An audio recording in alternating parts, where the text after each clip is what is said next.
Well, we're gonna begin, because I know everybody wants to get home and see how the Mets are doing. Elizabeth has told me that, so, welcome to the October Transportation Committee meeting. I'm Andrew Albert. My co-chair will probably be signing on from Italy, where he's enjoying a vacation. Well deserved. Yes, indeed. May we have an approval of today's agenda? So moved. Second. All in favor? Aye. Okay, great. That's everyone. 2, 3, 4, 6, 7.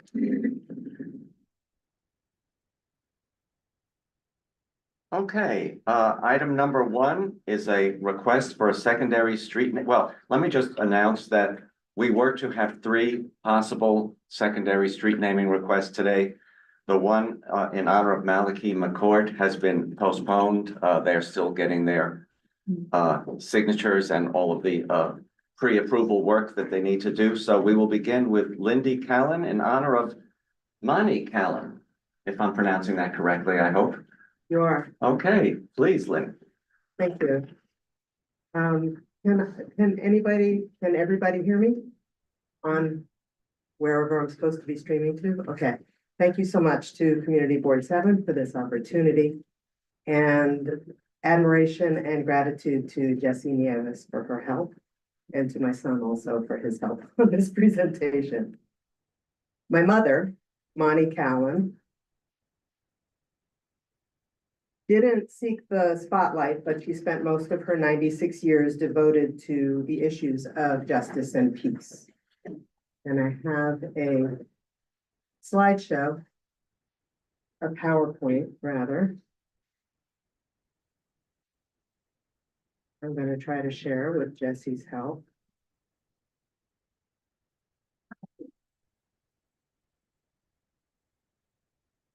It's up here. You're not supposed to see that yet. Everybody close your eyes. And when I say go, you'll open them. Can we say call now? Oh, yes, no, you can look now. Okay. As a child, Monnie collected the tinfoil wrappers from chewing gum alongside her brother to contribute the metal to the fight against Franco's fascist overthrow of Spain's Democratic Republic. Her parents held meetings to support the Lincoln Brigade and had named all 4 of their children with an eye on women's suffrage. After the war, in which her brother gave his life, Monnie went to help rebuild Europe at the World Youth Festival in Czechoslovakia. There she did pick and shovel work and met my father, another idealist and survivor of the German prison camp Stalag 4B. They came back to the States, married, had my brother, and then me, and settled on the Upper West Side, where Monnie was to spend the rest of her long life. She worked briefly in a garment factory and at a settlement house on the Lower East Side. Even after attaining a master's degree in social work, she remained a renegade, eschewing stylish clothing in favor of bandanas and jeans, refusing to shop at the A&P supermarket due to their racist hiring practices, and never allowing a grape to pass her lips once she understood the purpose of the United Farm Workers strike and boycott. She drove across the country twice, wielding a hammer to build housing for Filipino farm workers who lacked decent homes in their elder years.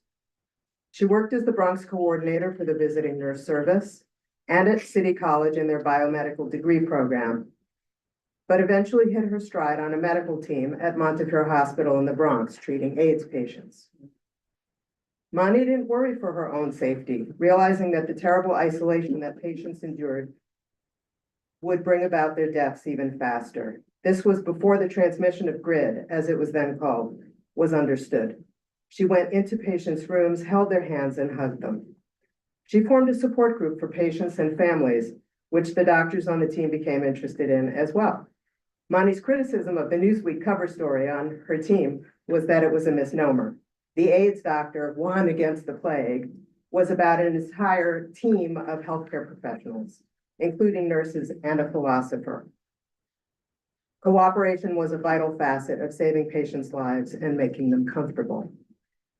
Monnie later participated in strikes against her hospital, standing with rank and file workers for better pay and conditions. Not being able to see her patients broke her heart, but not her resolve. She became a union delegate at 1199 SEIU, and after retiring, remained active in their retirees division.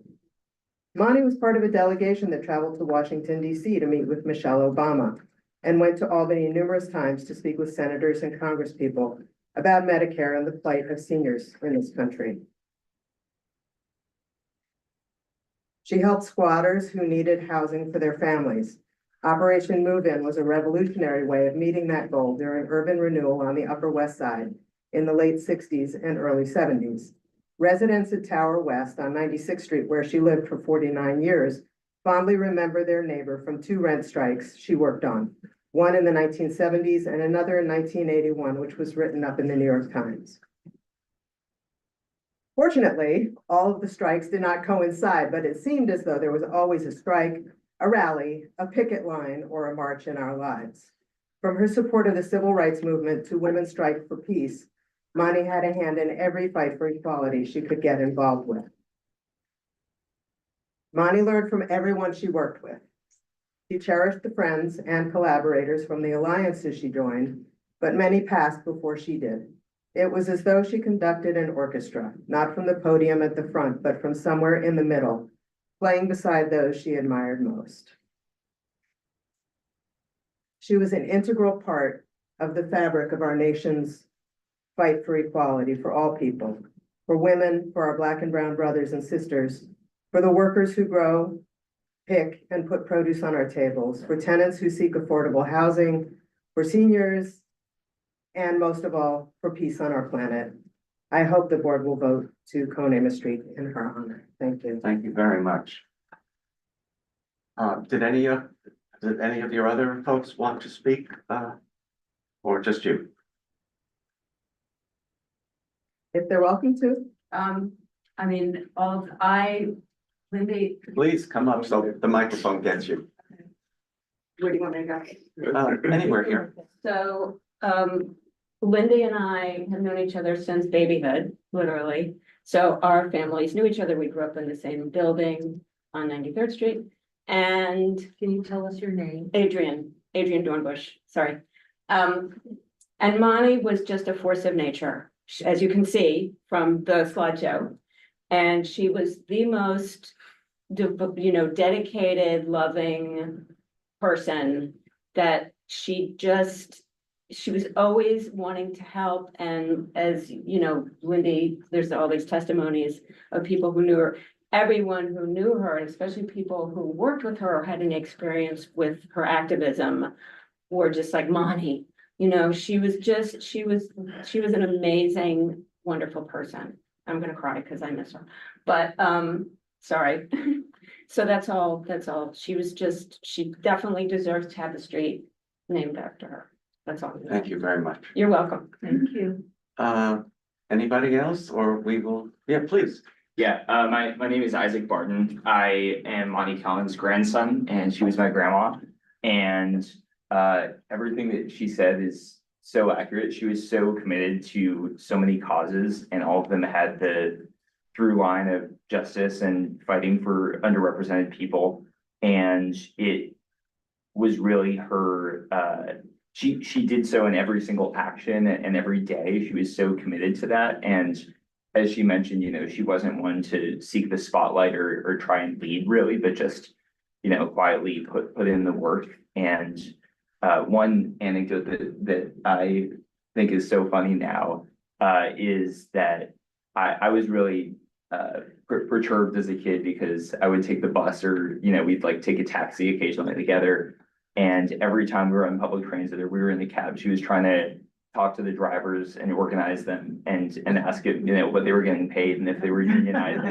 And I was like, I can't go anywhere with my grandma because it's so, all she cares about is hearing people's stories and asking how she can help. And yeah, I think that really encapsulates for me how dedicated she was to these fights, and that it was not just something that was a part-time job for her, but was a through line that really ran through her entire life. And what was her address when she was? 65 West 96th. So it's the corner I'm proposing for the co-naming, 96th Street and Columbus Avenue, Exactly. the northeast corner. Got it. Thank you all so much. Thank you. Anybody have any comments? Yes, Um, Ken.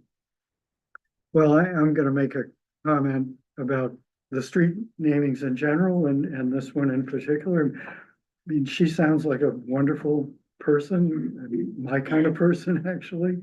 I looked at the legacy.com write-up, and I really appreciated who you all had suggested donations go in in lieu of flowers, like WBAI and the Center for Constitutional Rights.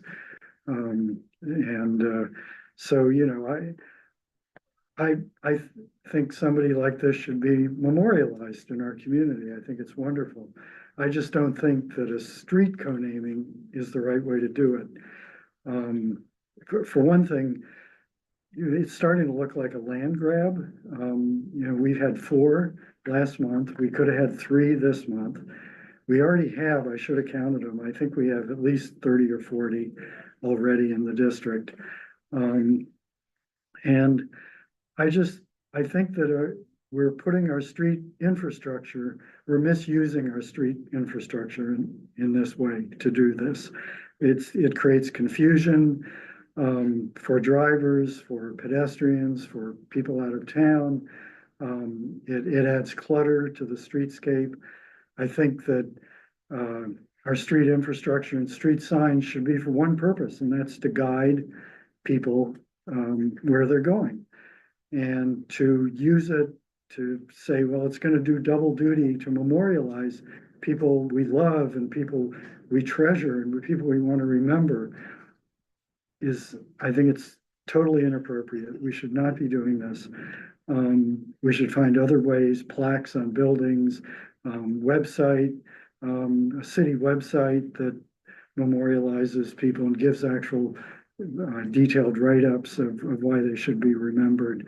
But we should not be using street signs in this way. So I'm gonna vote against all of these for that reason, notwithstanding that your mom sounds really terrific. Okay, Howard. Oh, Howard is first. Go That's ahead. okay. Your mother sounds like a saint, and I agree that there in London, which is a similar city, there are plaques in like every other building, and it's much more than just a name. There's like 100 An words or 80 words Yeah. explaining it. I don't know why we can't have that here. We've asked about, this is not aimed at your honoree, obviously. Yeah, this is a general This issue. comes You're- up Again, every time. I understand. Many buildings where people have resided have declined a plaque, which would give people an explanation. We have learned that the secondary street name signs, which I don't believe are confusing because they're under the main sign. I don't think anybody could confuse that for the real street, but they will all be on a city website so people can check and see that. So that is a step forward. We also are on record as saying there should be a 10-year limit to these secondary signs, but the Department of Transportation has not yet lived up to that, you know, and asked us, you know, which would you like to see come down? It's been 10 years or more. But in any event, don't take this personally. This gentleman always raises this issue. We believe a plaque is more, obviously tells you more about the person, but many buildings will not allow a plaque. And then you would have, you know, plaques all over the place too, and people would probably not read them. So we will proceed with this deliberation as we always do. Doug. So, with respect to my colleagues who just spoke, I will respectfully speak in opposition to that point of view. I do believe that we should memorialize people. And I'd love to hear more about what is viewed as confusion. I think it's important if that is an issue. But you know, when Gail Brewer was here recently, she announced that we will have a database, as the co-chair of this committee just said. Also, there will be associated QR codes, so people can look up and see who is this person, and maybe a lot more about them. You know, there's an old proverb that I think is translated into English, which is that if you love or you don't love all the people around you, just wait 100 years and everybody's going to be gone. And that's a very sad statement. And when I think about, Unless it means that everyone's going to live to be 100. well, let's hopefully that will will get better and better, but I, having lost people in my own life, and as I get older, statistically we lose people, I like to remember people. And as long as there isn't confusion or danger, because safety is always first.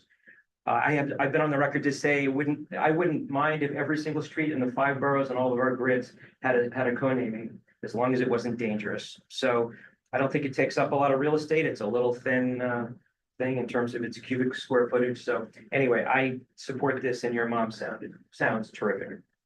Andrew? Yeah, Howard.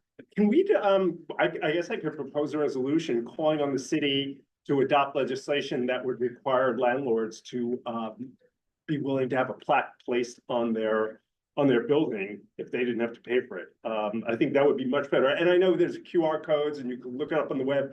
I would say for every 1,000 people who actually walks by a plaque and reads it, there's probably one that bothers to look it up.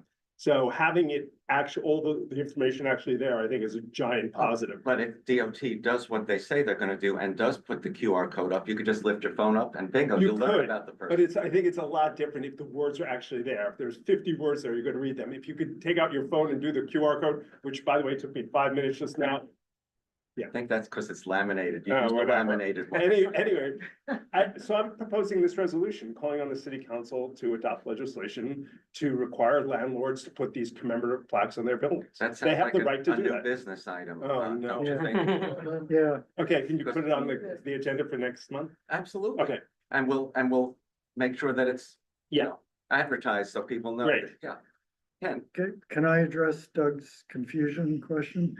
If somebody's driving in a car or riding a bike, and looking up and trying to figure out what street it is, and they see 2 different things, blah, blah, blah, Boulevard or, West 58th Street, or not, that's out of our district, but West 72nd Street. That could be a couple of seconds of confusion, but couple of seconds could mean the difference between a crash, that severely injures somebody or ends their life or not. I think we could get, It just. DOT to address the safety The DOT is constantly trying to reduce the number of signs. They got rid of the anti-idling signs, partly because they thought there was too much street clutter. And now, that's true. and now we're just, the transportation committee, which is ironic to me, is adding to this confusion. I don't know that it's confusing in that the main street sign is so much bigger. And it's clear the other one is a secondary name. I And think that's sometimes pretty clear. the main street sign disappears and all you have is the secondary street name. It's hanging from that name. I don't know how that That can be. happens. The street sign and the secondary street name sign are the same size. No. No, they are not. It's below and smaller. Much smaller. We'll look it up. Yeah, I mean, you can Google one and Very you'll much see. subordinate. Yeah. It's secondary. Yes, sir. I hadn't planned to talk here. Please come forward. Yes, my name is Robert Barton. Monnie was my mother-in-law. Huh. I was walking down Central Park West, today, and I just happened to look back at, 101st Street, and it says, the sign is 101st Street, and then below it is Corinne Petty Way. In a much smaller sign. No one's gonna be confused. They look at the numbers, it's pretty clear. But I thought, that's sort of nice, because what it does is it kind of humanizes our environment, our urban environment to some extent. And I think it's not at some point, I'm sure that these signs will come down at some later date, but, in the meantime, while people are alive and to remember our loved ones, and if, there's no reason not to do that, I think. Thank you. Elizabeth. Just to put the loop on the subject. I support the idea of the renamings, if they're safe to do so. We've talked about these things for years. I also have seen in the neighborhood numerous visitors and live in the neighborhood. They'll look up at the sign and they'll be with somebody they're walking and they'll either start talking about, oh, who was this person? Or who, or they'll check their phone to see who the person was. And I think it just adds to what our neighborhood is all about by having them, because you learn more about But they're the being same a part of size. people who live here. Kind of So a I support humanizing. the idea of this renaming and any others that we have. Thanks, Jamie. What do you say? I would also said the- suggest, the and I imagine this is a second ma- It's the same size, yeah. Oh, sorry. I would imagine this is a matter for new business Yeah. when it comes up. But I would suggest that plaques on buildings, which I support, and street namings, which I also support, co-naming subordinate to the numbers, are different.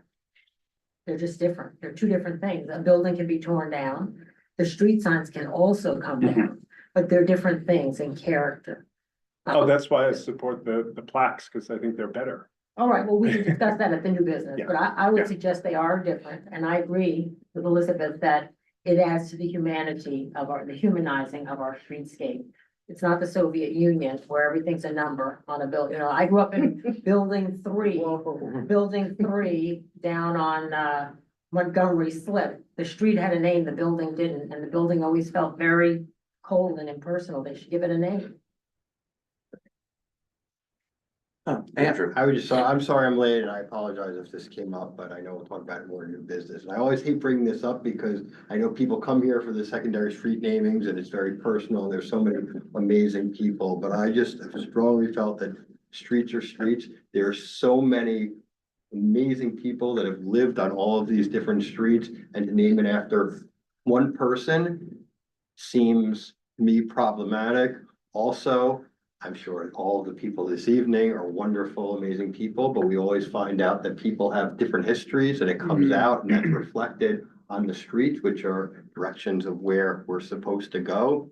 I think the idea not of necessarily forcing landlords to put it on their buildings, but there's tons of public space, and the public space would be a wonderful way to be able to recognize different amazing people that have contributed to the city in all these different ways. And they could have QR codes and link to history. If there are cases where people have different things in their past, some amazing, some maybe not so much, you're able to communicate all of that. But I just find it troubling, like, why is it named after this person versus this amazing person? And we know once they're up there, they're up there. I don't know about a safety issue or not, but I can understand why, it may be. So I'd love to be able to find a way to recognize people who are deserving in a way other than a street sign.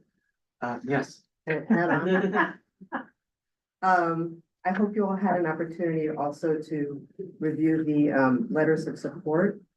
And my letter of support, because I was trying to sort of fill in the spaces, because a 96-year life is hard to summarize in 5 minutes or less. But I also grew up in the neighborhood, and there is on 94th and Columbus, it's named after Doris Rosenblum, who my family knew also. We all knew all the activists in the neighborhood. And I would just like to reiterate that the people who are really important, not just Isaac Bashevis Singer, who's here on 86th of Broadway, or Norman Rockwell, who's on 103rd, but also the people who are part of the real fabric of the neighborhood from, at least in recent memory, like the memory of those who are still alive. It's equally important. And yeah, I guess that's it. Thank you. I think we've heard all of this. Can we move to a vote, please? Andrew, there's a hand up online. Oh, sure. Okay, so I'm promoting Maxine. Okay. Okay. Give me a few.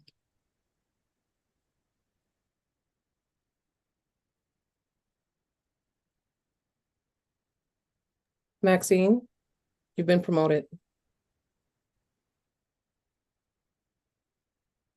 You need to unmute. Sorry. Hi, Yeah. sorry, go ahead. Go ahead, doctors. Yeah, and through my work in the community and being a longtime resident of over 20 years, I have learned and heard some fantastic things about this woman for whom we are trying to get a street named after. And there are many streets in this community that has names on it.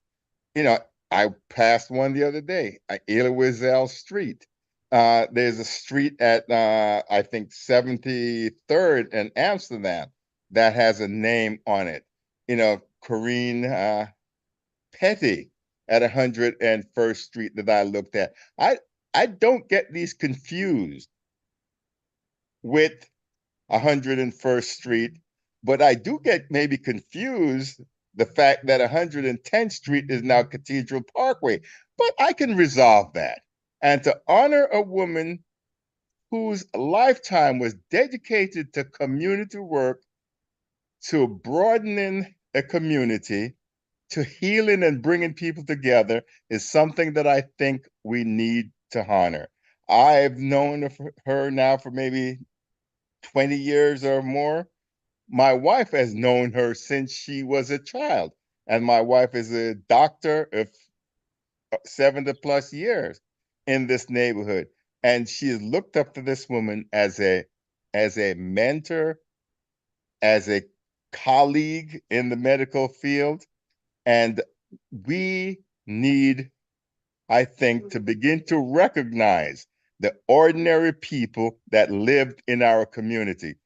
Elie Wiesel was a great man, but he's an international man. I would like to be able to honor somebody whose reputation stretches from City College, the biomedical program there, to the Medical Committee for Human Rights, fighting for the dignity and rights of people to have access to voting, to health care, and all the rights that human beings in the society should have.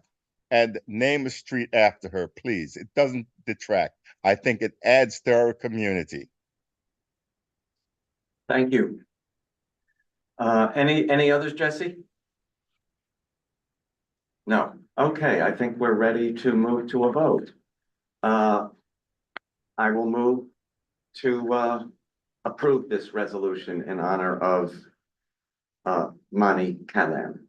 Did I pronounce that right? Yeah. Is there a second? Second. Okay. All those in favor, please.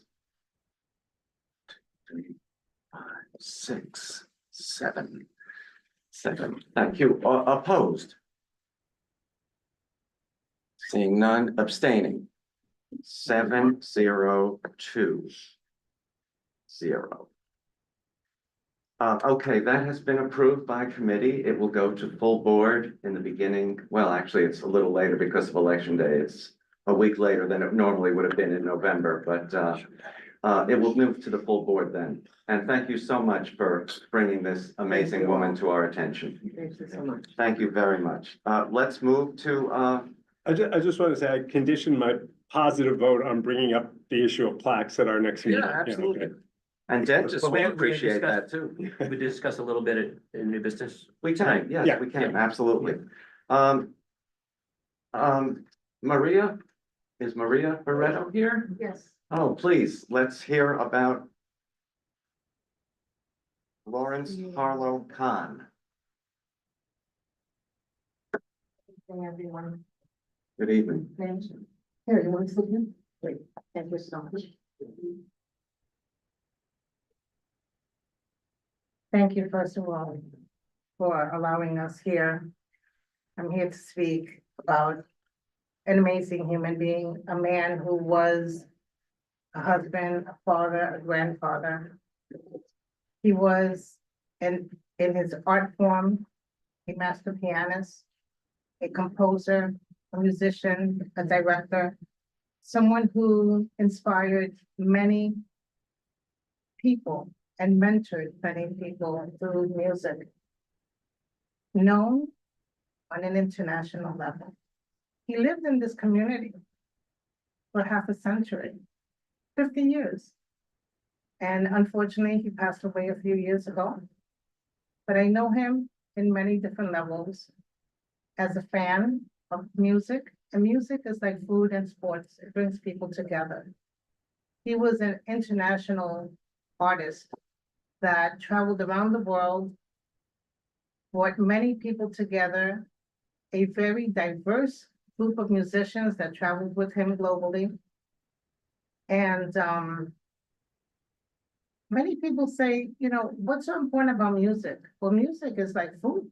You know, it's good for the soul. It brings people together.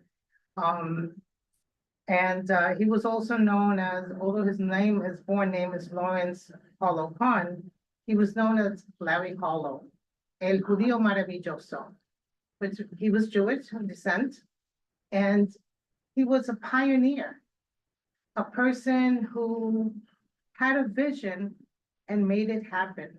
He united many people from throughout the world through his music. He was a composer, a band leader,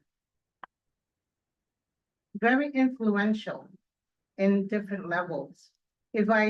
Sometimes I just go out to different events and I'll ask people, do you know Larry Harlow? Larry Harlow, of course, El Judío Maravilloso. And they start singing songs in Spanish, in English, and they remember where they were, who they were dancing with, what country he was at.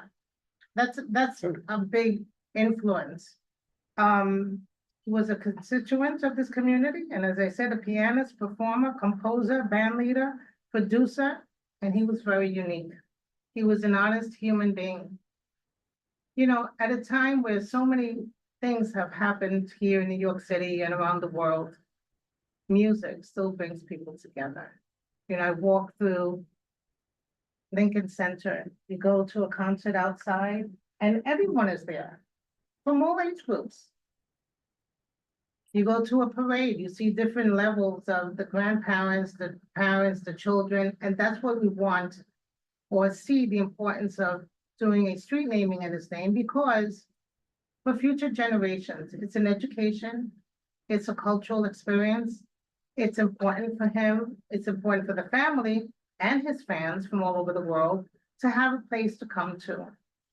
The same way we have a Strawberry Field. People come there. There's also a place where people can come to this community and gather and reminisce and even contribute to the economic development of this community. I personally love this side of the West Side. He was a trailblazer, a pioneer and a visionary. I recall speaking to him many times. I remember wanting to save a couple of bucks to buy vinyl, which I'm a big collector of. But the most important thing here in this community is, as we know, there's a lot of important people that have contributed to a wonderful neighborhood. That's one thing that I admire about this community. It's a neighborhood. We don't have these big box stores all over the place. He was also very influential in creating the Latin Grammy, and categories that were never known before, which has given opportunity for other people to be awarded something of that magnitude. You know, it's not just a musician. He was a visionary, a pioneer, someone that opened up the doors for so many.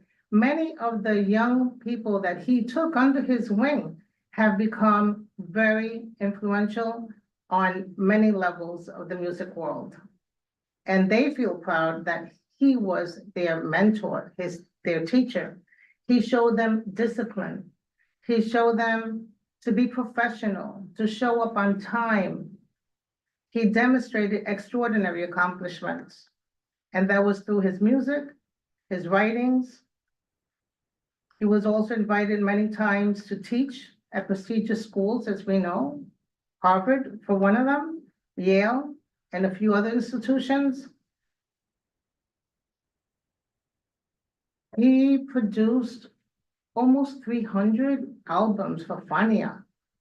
Not too many people know that. But again, it's an education. It's a cultural experience. You don't need a passport to find out those things. And that's the good thing about music. You know, I understand about the QR code, but we're losing many people who don't have a phone, who don't know how to use the QR code to see, oh, you know, who was this person or that person? But we know where Columbus Avenue is, we know where Amsterdam Avenue is, we know different parts of our neighborhood, our backyard here. I am very proud and privileged to be here and to support his widow, Maria Harlow Kahn, who is here. I knew him as a fan, as a business person, as a person that collected music and followed him and supported him throughout his career. But Mrs. Harlow Kahn is here and she knows him from a personal perspective, and I would love for her to come up here, please.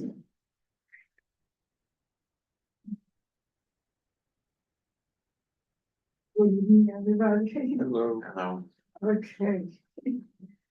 I am more of a private person, but I'm gonna do this. I was his sidekick and wife. I had the honor to travel with him, you know, and be married to a man that was also a Grammy Lifetime Achievement Award winner. He was a mentor for the Boys Harbor Music School, Berkeley College of Music. So he was multi-talented, and one of the things that he really loved was to develop new talents.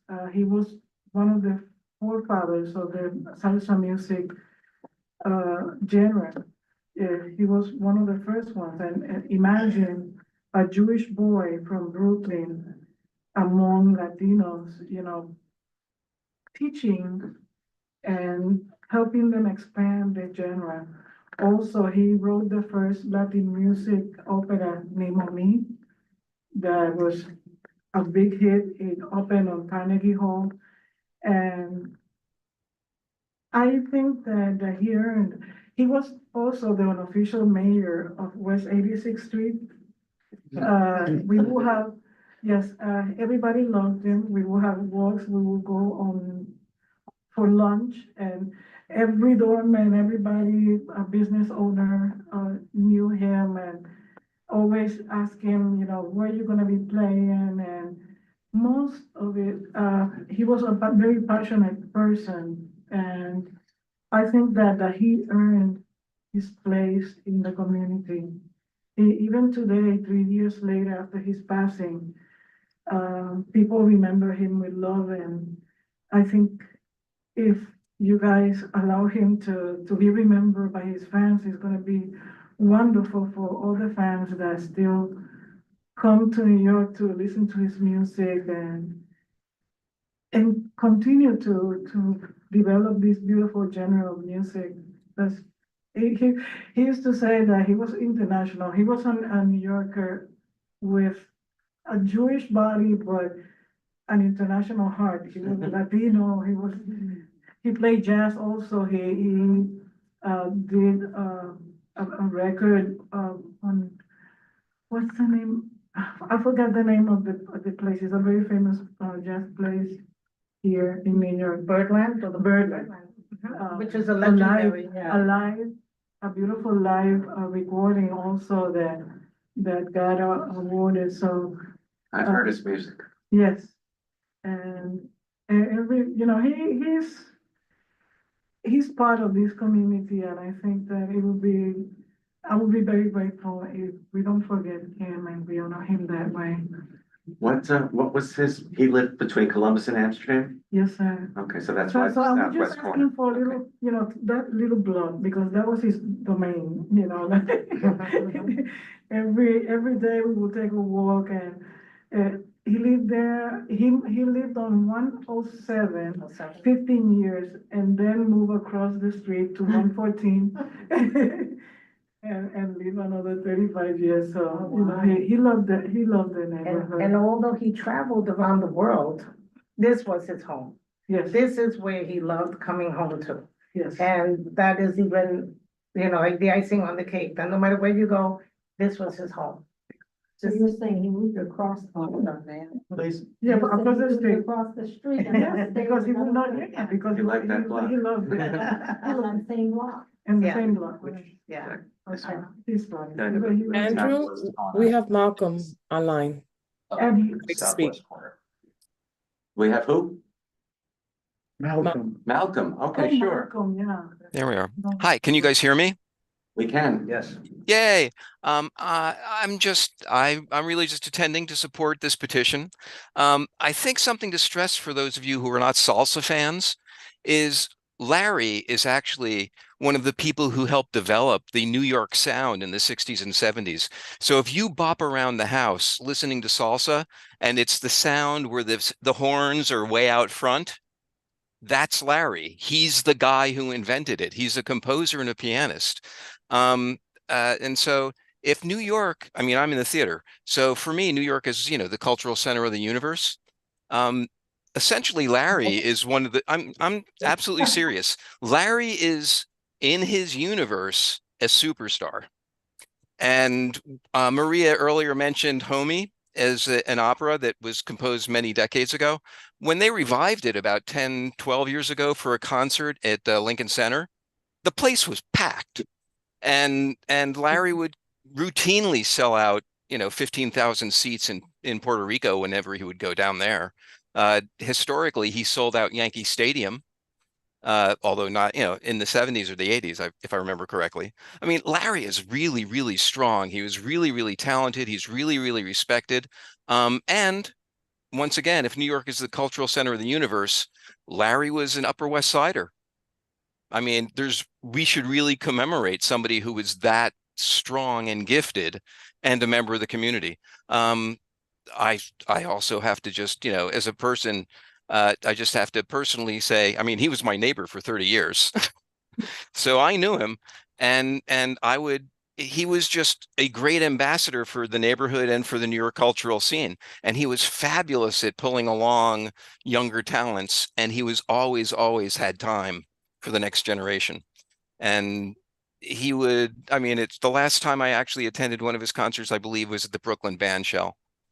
Right. But the time before that, he was at the Central Park Band. I mean, he was at the, Summer Stage. I mean, he would pack these places. So, and the Fania All-Stars, for those of you who are not, 100% into this universe, I'm not. I'm just a guy, but I loved his music. Other people from the Fania All-Stars are guys like Johnny Pacheco, Ruben Blades, Willie Colon, Celia Cruz. I mean, these are people you've heard of. They're really talented. They're really well known.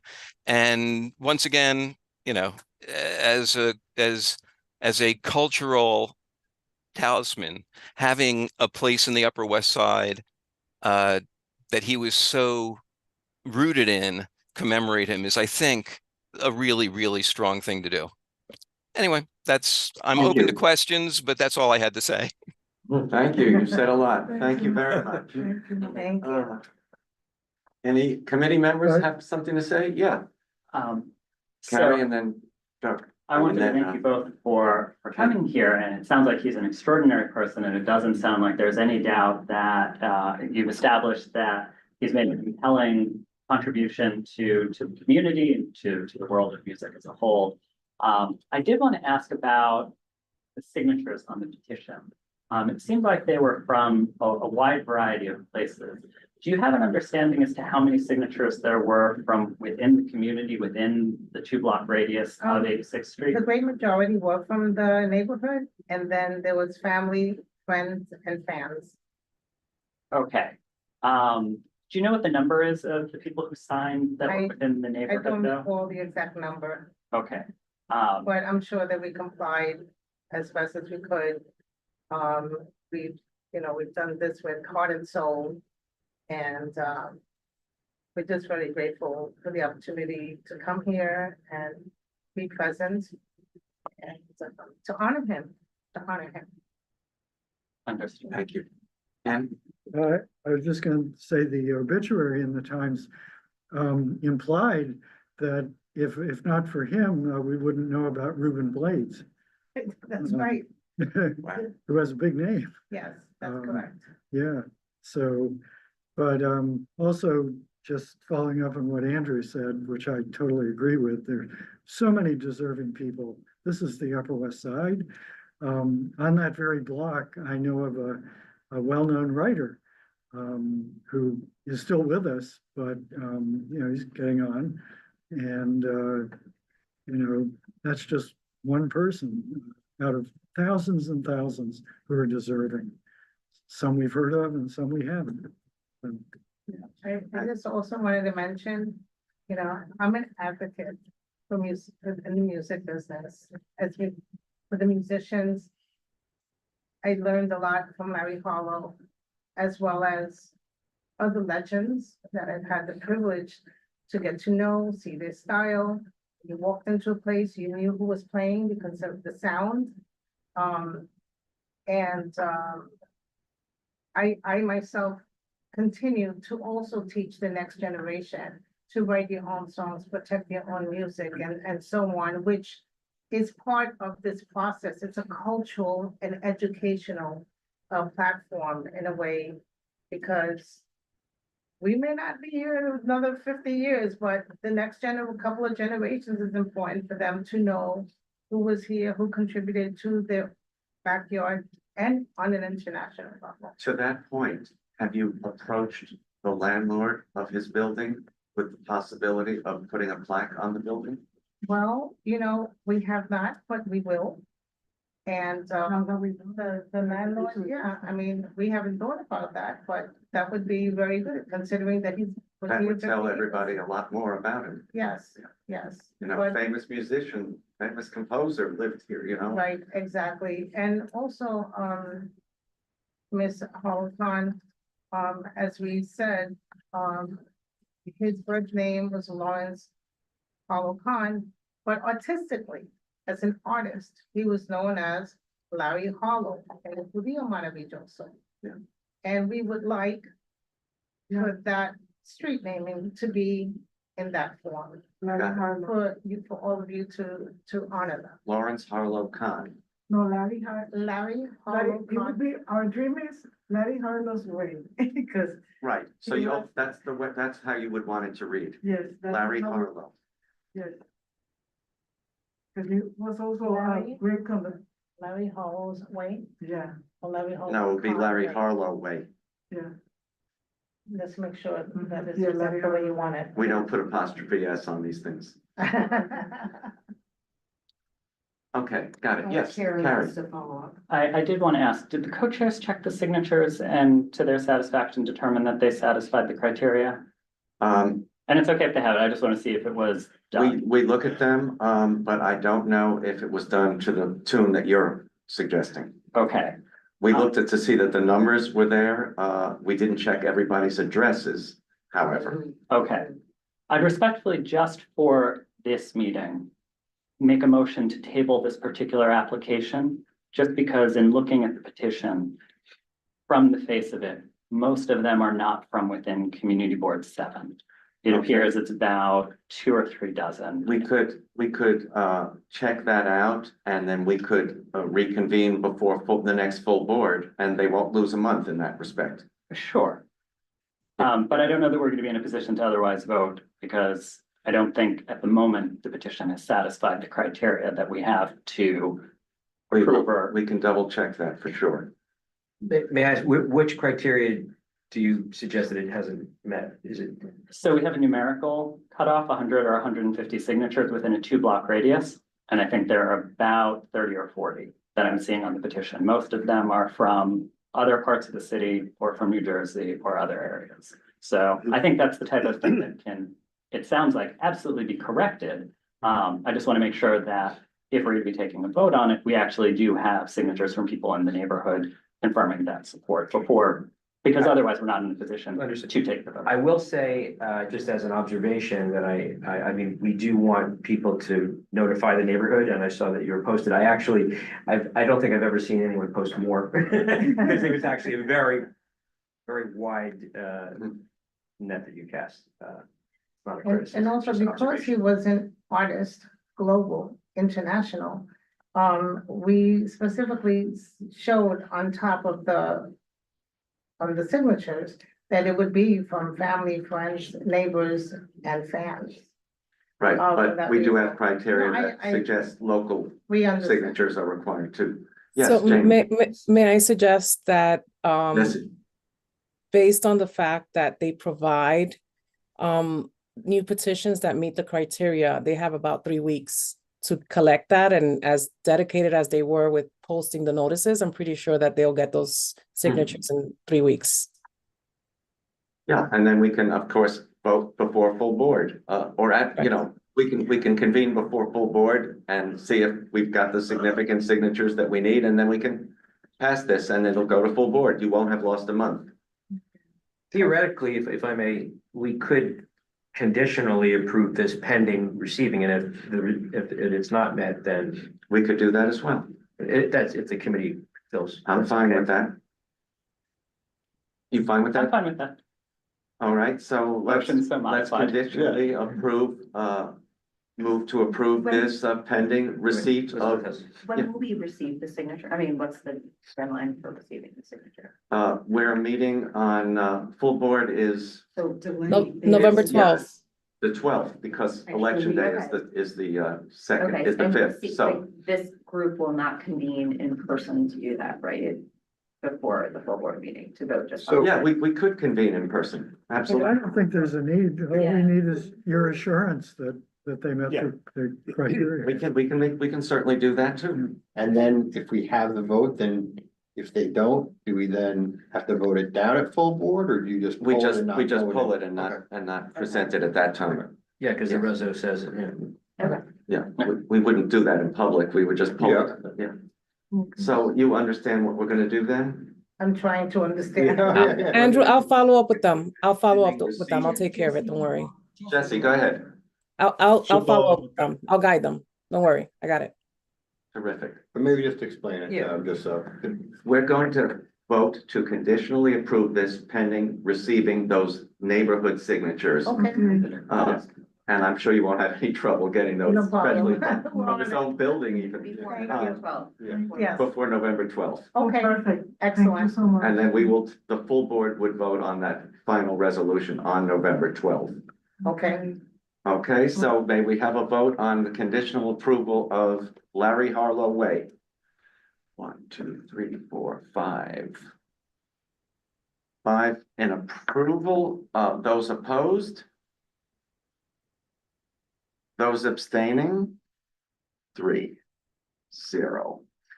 Okay, so thank you so much. we thank you. And hopefully you'll get those to us and we'll proceed. We'll be coming together. Thank you very much. Thank you for your time. Thank you so much. Thank you for coming. I've heard his Thank you very music. much. It's great. Thank you. Now I want to hear it, or hear more of it. Okay, let me give you an MTA update. There's a lot to report.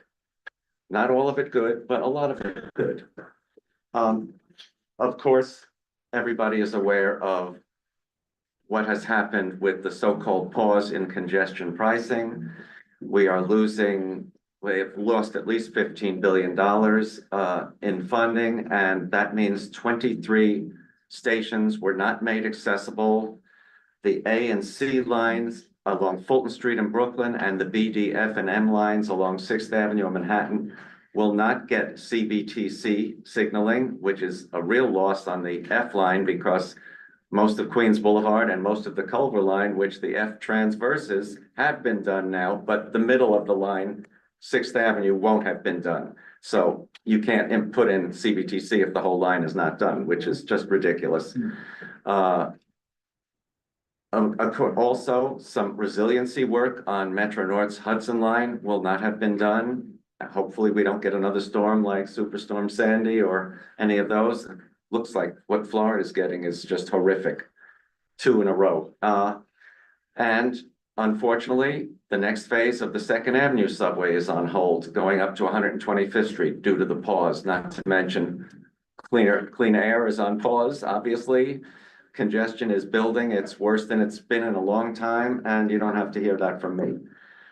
So the MTA did not unilaterally, but universally pass a new 2025 to 2029 capital program, which is going to take care of a lot of things, not the things that weren't taken care of. We still hope that will come back after Election Day. We'll see what happens. But we have learned that 69% of the subway system uses over 100-year-old signaling. This is not good. this is causing, I mean, yes, 3 of our lines now, we just added the G line to CBTC. So obviously the Queens Boulevard line, the 7 line, the L line and the G line now are fully CBTC Could you equipped. define CBTC? Yes, communications-based train control. And That that allows means- trains to operate more frequently, close together, safely. They can't bash into each other. We got a demonstration of CBTC and the train automatically stopped when it was near another train. It can differentiate between a person on the tracks and a rat on the tracks. I mean, it's really sensitive. So it really speeds up things. Most systems in Europe have CBTC and more US systems are getting CBTC. It's good for safety, it's good for service, it's good for a lot of things. Plus, we learned that 81 power substations are in poor or marginal condition. There have been power outages at various times, which cause massive delays, backups, having to put in bus shuttles until they repair it. I mean, it's just a nightmare. This is stuff that our capital program and congestion pricing was going to cure. 95% of structural supports and framing of the Grand Central artery are in poor or marginal condition. This is the huge substrate structure that keeps Grand Central, the Metro North line under it functioning. Chase, which has a headquarters at like 47th or 48th and Park, has contributed some money to repair their part of this substructure, but it is massive and it is crumbling, and we don't want to see all Metro North service shut down. We don't want to see Grand Central have to shut down. It would just be a horror show. The new capital program will support this, and it needs to get going right away. 53% of stations along the Metro North Harlem line are in poor or marginal condition. That is not good. The Long Island substructure is in much better shape than the Harlem line of Metro North. New Haven line and Hudson line are in better shape than the Harlem line. I was surprised to learn that. 80 Long Island Railroad bridges and viaducts are in need of significant repair. We don't want to see a horrific accident or incident or slowdowns or service interruptions. We've got to get to this stuff. We are so fortunate to have this amazing system. Other cities are, really envious of it. They can't afford a system like ours. We have one. We have to keep it up. That is more important than system expansion, keeping the basics going and improved. 75% of Long Island Railroad tunnels are in poor or marginal condition, and this includes the very important Atlantic Avenue Tunnel from East New York to Barclays Center. It's all underground. I mean, there's a section that's overground. It comes out for a while before Nostrum, then it goes back underground again. And that tunnel is in need of significant repair, as is the East New York Station, needless to say.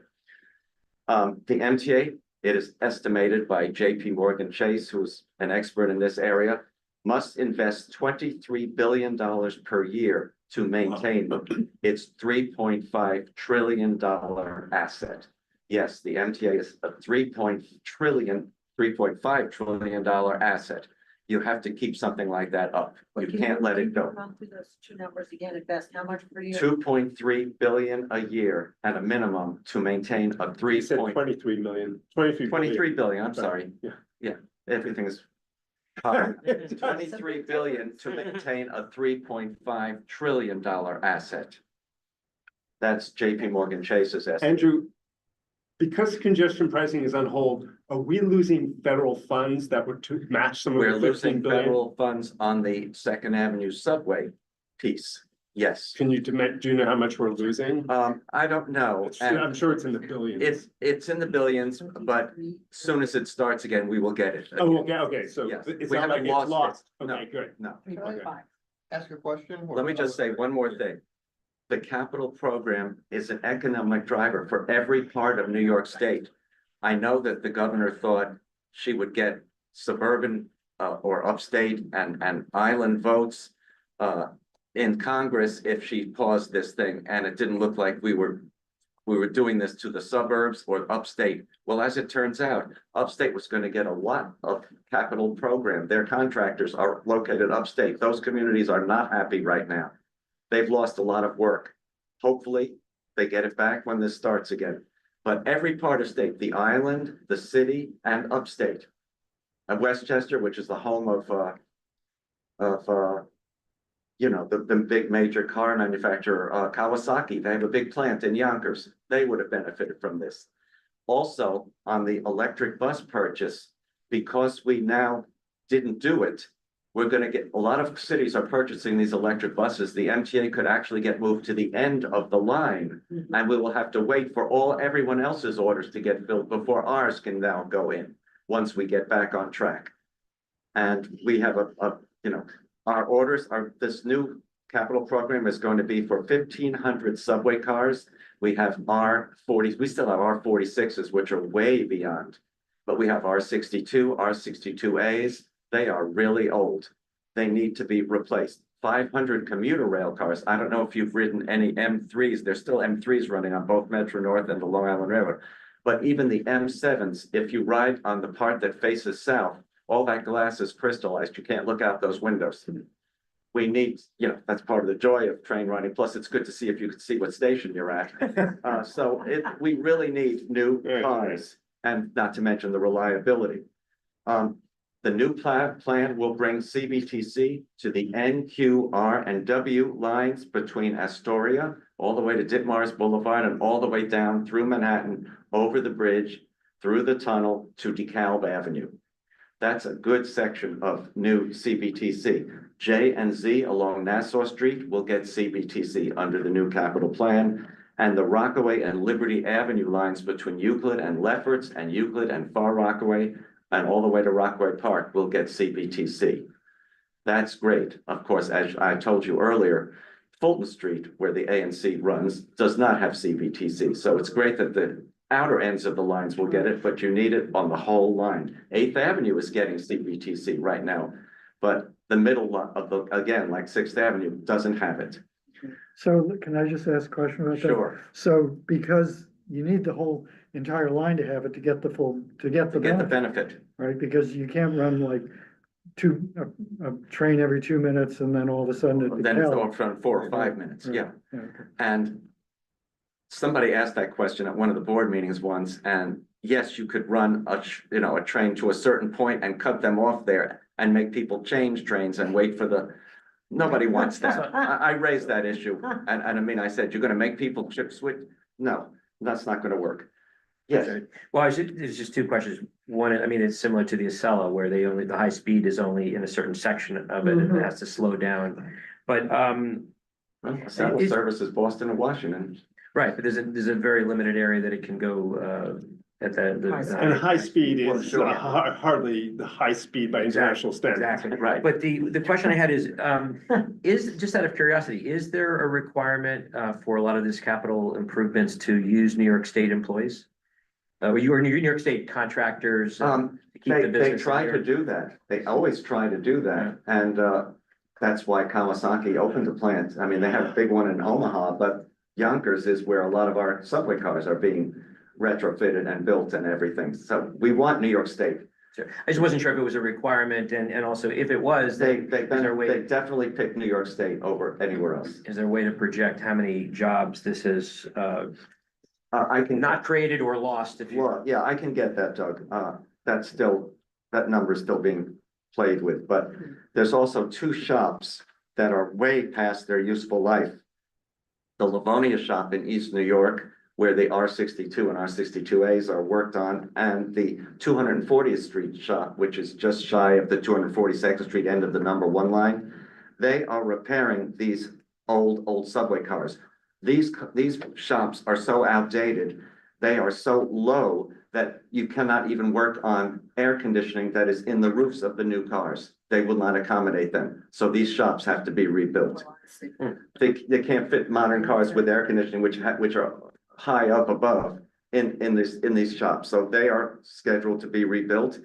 Our power station, our substations and our power systems are part of the new capital plan. And critical structures like elevated lines, they have to be inspected every month. They have to be painted. They have to be scraped. We don't want what happened under the number 7 line along Roosevelt Avenue, big rivets to fall down on cars and, God forbid, on people. these things are big and heavy. These are inspected every month and work is done, but you know how many elevated lines we have on the system, not to mention elevated railroad lines, overhead bridges. And again, I said the Atlantic Avenue Tunnel is in bad shape. This will also fund, this is the one expansion, the Interborough Express from Bay Ridge all the way across Brooklyn, around between Avenue H and Avenue I on that latitude, up past Brooklyn College, up through East New York, through Livonia Juniors, Broadway Junction, up through, Maspeth, Glendale, and up into Jackson Heights.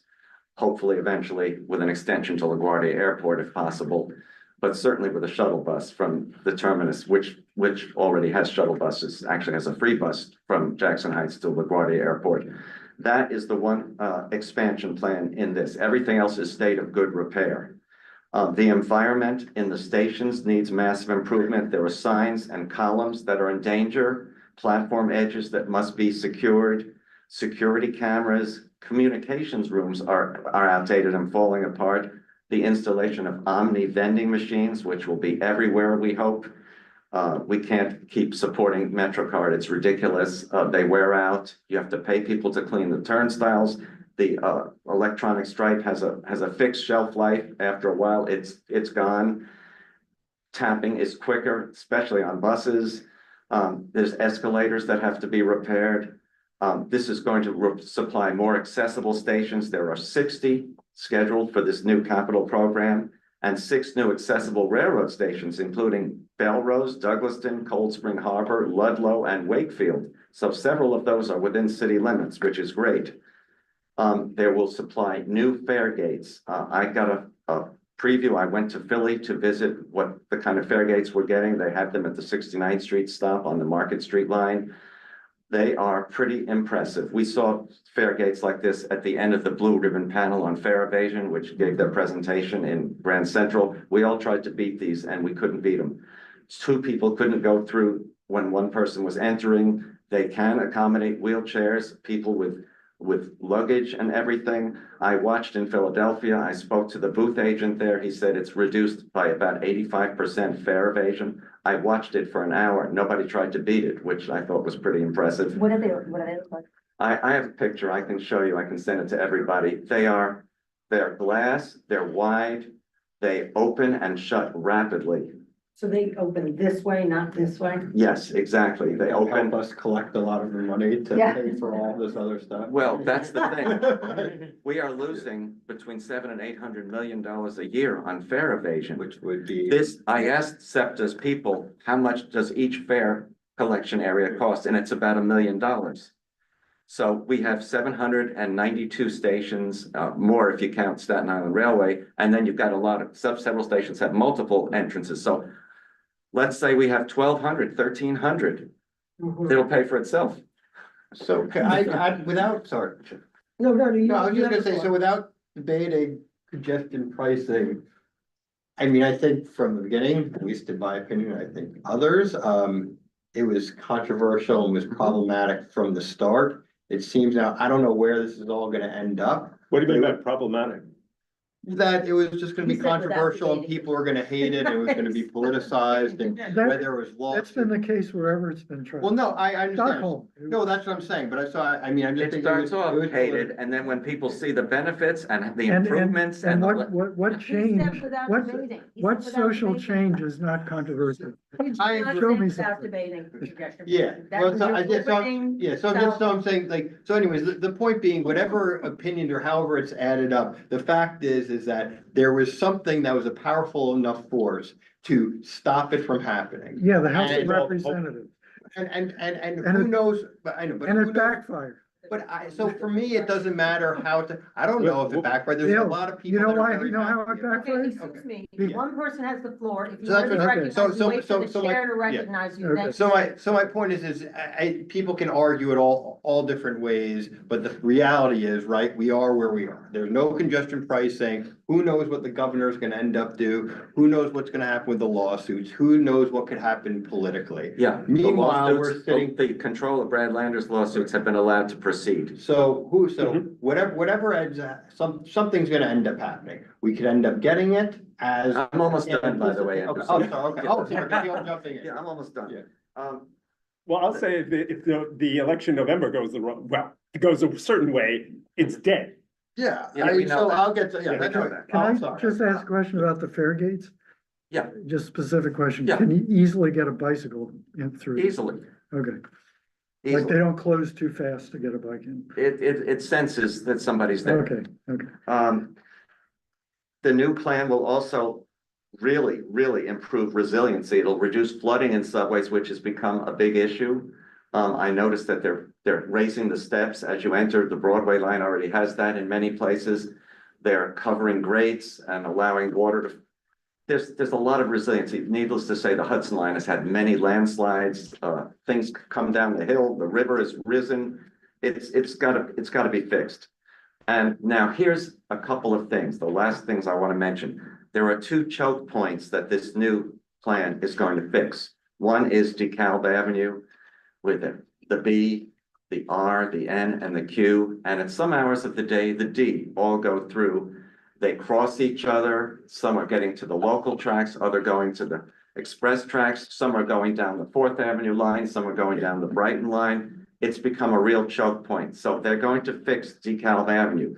Everybody wants that fixed. A more controversial thing is, and this goes way back to when Tom Prendergast was head of the MTA, Nostrand Junction, where the 2, 3, 4, 5 meet. The 7th Avenue lines and the Lex lines both serve Eastern Parkway there.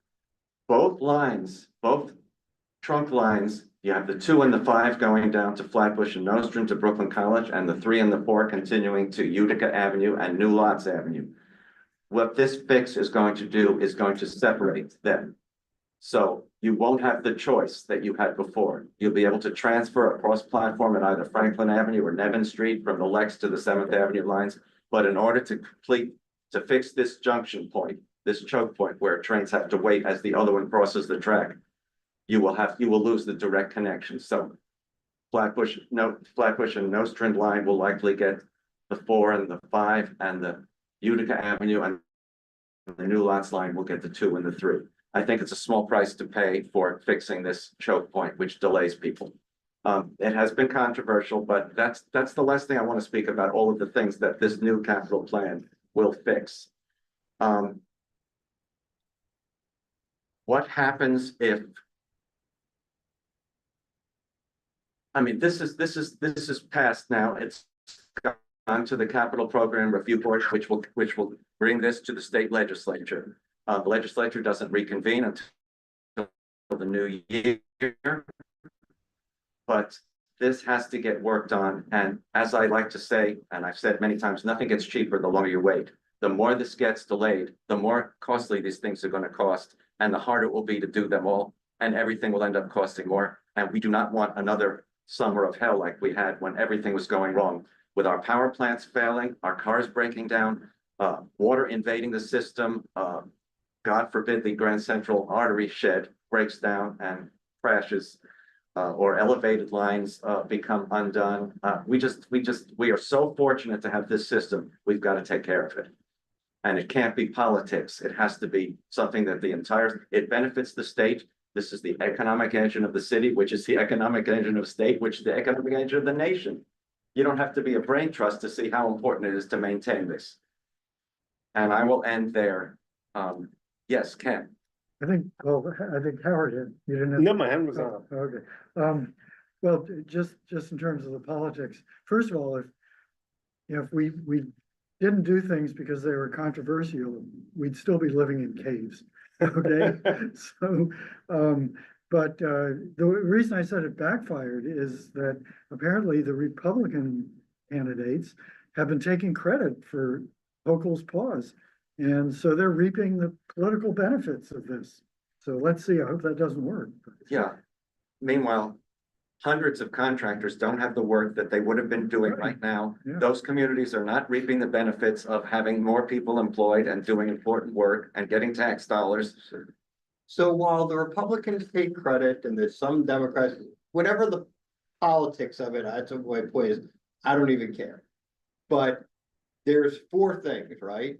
that kind of happen from here. There's the lawsuits that can force it to happen, or maybe there's what was anticipated to happen. Maybe the lawsuits, I don't know, modify what was going to happen. There's a new plan presented by the governor that is implemented, or nothing happens from the governor. And She has claimed that she will make good. If not, by congestion pricing by another means. As right now, and there's an election coming up, and depending on the outcome of that election, that could also impact it. When For you sure. go through this dire list, it sounds like it's catastrophic for the city, for the state, and even for the tri-state area, and more.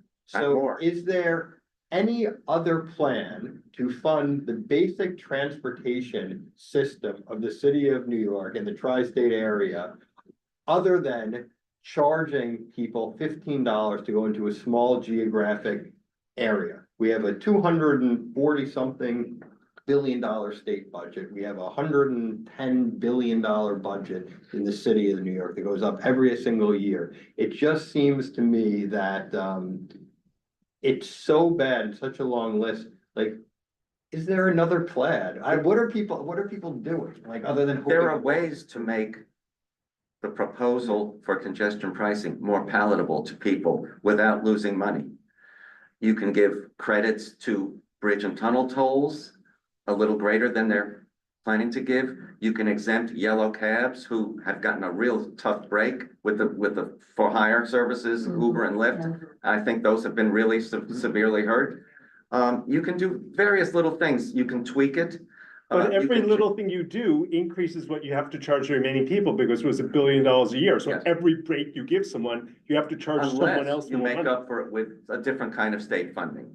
Well, that's That's what I'm saying. So like, is there another plan of saying like, okay? Well, the MTA is not the. No, I know, Yeah. but I'm saying, has something been like proposed, like, okay, we really need to figure something out. We've heard a lot of because- platitudes, but have not heard But no, anything that's what I'm saying. definite.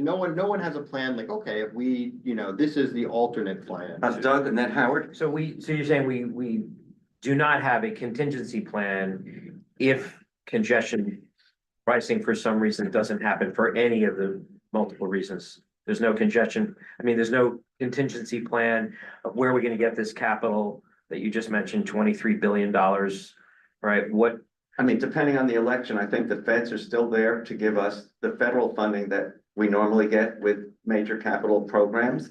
But the state and the city are basically what help the MTA. I see Howard has his hand. I didn't want to follow up after with something else. No, never. Well, Okay. I just want, Andrew Rigie, this isn't just about money, funding the MTA. Show us another plan, or Hochul needs to show us another plan that's gonna reduce congestion, that's gonna address climate change, that's gonna reduce fatalities on our streets, which all of this would have done. So, it's not just about funding the MTA, that's Yeah, hugely actually, important. my organization, the PCAC, did a study of all of the alternatives that have been mentioned. And not one of them, a lot of them meet the financial goals, but none of them meet the goals and include cleaner air and an easier But environment. what about to just breathe. moving the dirty air to places that already have dirty area than in here? Like everyone that goes up through the Bronx and everyone that gets pushed. No, they've got special contingency plans for the Cross Bronx Expressway to make it greener and to shield the surrounding community from pollution. That was one of the major, that The was. Also, thing the about goal is to congestion- reduce traffic. There's gonna be, overall. it's gonna be less traffic. There was an article in Vital City that said that they made a mistake and they should have offered a small discount to the 5 million people who rely on the system in connection, divert a little of the money away from the capital plan. I'll circulate it. It was in Vital City. I think supporters, and I don't really personally, like for me, like I know. Diverted to the operating budget as opposed to the capital. Diverted budget, you mean? to enabling the fare for 5 million people every day to have a lower fare, like a 10% reduction. It was an article in Vital City. I Okay, know, well, I wrote it. Okay. So, Then we'll all read it. Yes. we'll all read it. Yeah, it's required reading. Go ahead. Doug. well, I mean, I'm sorry, go ahead. Did you know? Yeah, I don't. Oh, you're not finished. Go ahead. No, I'm done. I'm done. It's like everything, people always throw out different things, so I would hope, to me, all of those things are critically important. There's tons of different ways, and Ken has a million of them, of how to reduce congestion, to make streets safer, and to do all of these things. And that's all like big picture, but there's also like the critical things right there of like trains not crashing into each other, things not falling down, and like that's money, you know what I mean? Like it's so much going into it. So that was just my real questions. Like, is there we need to get this stuff done. What is an alternative? 95% Yeah. of this goes to state of good repair and maintaining the vitality of the system, not letting it collapse, power, substations, repair shops, rolling stock, signals, Yeah. all of the health No, stuff. I know, that's what I'm saying. Like, I wish there was So some other idea. you mentioned the new hardware that's gonna be put in that's going to stop or mitigate fare beating. New fare gates, yes. Fare gates. And I know that the majority of the money for fares goes to the operating budget, not the capital budget. Indeed it does. But it's not all to the operating budget, isn't there a certain percentage of? No, fares that but go- some of the operating budget does get taken to the capital budget on something called pay-go capital. With congestion pricing feeding the amount that was anticipated for the capital budget, that may obviate the need for pay-go capital. Interesting. So I guess. So operating would keep more of their money that the fares had raised and could keep possible fare increases less likely, less frequent, and maybe lower. Right, so I guess to add on to that. I'm sorry, Doug, I should have mentioned. For those that cannot afford the fare, and thanks to David Jones, Community Service Society Board member of the MTA, we have circulated fare programs to many individuals who were finding it tough to meet. There was really no reason for anyone to beat the fare because you can't afford it. We even have customer service agents informing people how to get fares. It's being included in all kinds of literature and everything. They have meetings in neighborhoods to explain how you can sign up for fares. It's distributed widely now. My understanding, if I heard, I don't know if this is actually in practice, that when someone receives a summons for going through the, beating the fare, let's just say, they are given this literature. That's a mandatory procedure for everyone who gets a summons. So the thing is, you mentioned about $800 million that we've been bleeding from people not paying Between their 7 fares. and 800 million, depending on the year. And I'm sympathetic to people that can't afford it. I'm glad we have that program, and I hope people avail themselves to it. But, just as an observation, and I've sort of made these unofficial reports in a lot of our meetings, I take so many different subway lines and bus lines in the course of my work. And to this day, I have never, ever seen an intervention. I have seen is it the ACE team or the Eagle team? Eagle team. I've seen the Eagle team occasionally on select service buses that will get on and audit and ask people for. Supposedly, they're not only on SBS now, they're on all buses. Never seen them. And I wanted to just mention something I thought about, which is that, and I've just in practice, there's a general flow on a bus, right? So people enter the front, unless you're on the select service bus, in which case they enter throughout. All door boarding. Right, on the articulated buses. But in a conventional bus, you're entering through the front, you're exiting in the back. What I've noticed was just a sort of pet peeve of mine, but it sort of adds insult to injury. When people are getting on the back. Right, people are obviously getting on through the back, or they're just walking by in front of the bus driver, and the bus driver doesn't do anything, but they can't do anything. I understand, they don't want to put themselves in danger. But the interesting thing is I've seen in a particularly busy time when you have people queuing down the bus, right? It's a very full bus. And you have some people that are eventually waiting for a seat because you sort of kind of hope that eventually happens. Finally, when you get to the seat, someone's been waiting for a seat, the people that are not paying the fare go on and go right into the back into a seat that people have been waiting for. It's just another thing that I just observed that just I find it irritating. The non-articulated buses, the single-length buses, the bus operators have been told, don't open the rear door unless somebody is exiting. Sometimes the rear door stays open much too long. Many years ago, when we had and we're gonna have them again, I guess, the in-person fare increase public hearings in each borough. There was a woman at the Brooklyn hearing at the Brooklyn Museum who got up in tears, and she says, I want to do the right thing, but I see all these people going in the rear door, and she says, what am I, an idiot? Why should I pay if they're not paying? And people should not have to feel like they're an idiot for doing the right thing and paying the fare.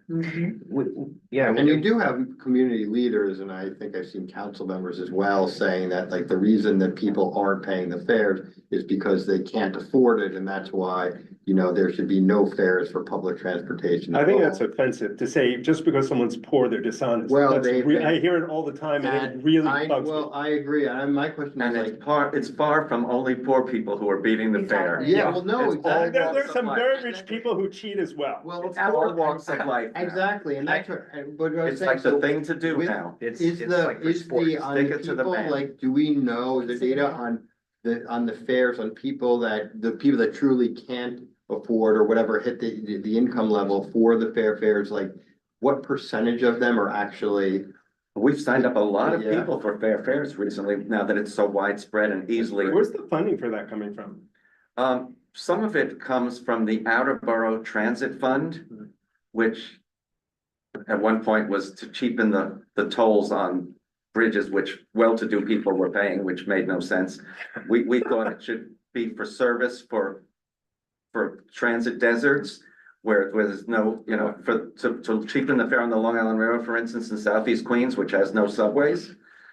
Which now has city ticket, which we were big advocates for. So you don't have to pay these $15 fares in the rush hour. You can pay a $5 or a $10 fare depending on the time of day.